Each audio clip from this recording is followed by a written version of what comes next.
এই বলছি জ আজকে আমাদের রেজাল্ট না?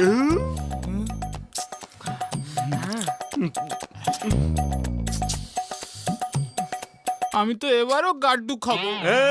তুই সব আগের থেকে জেনে বসে আছিস।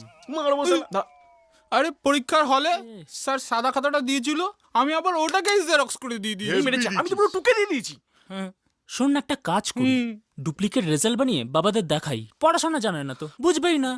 ঠিক গুড বলেছি। আইডিয়া।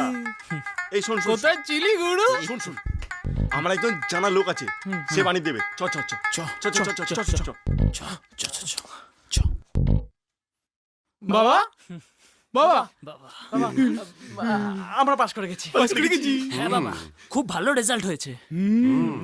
হ্যাঁ বাবা, ফার্স্ট ক্লাস পেয়েছি। ফার্স্ট ক্লাস পেয়েছি। তাই বাবা, এবারে কিন্তু আমাদের একটা গাড়ি কিনে দিতে হবে। গাড়ি কেন?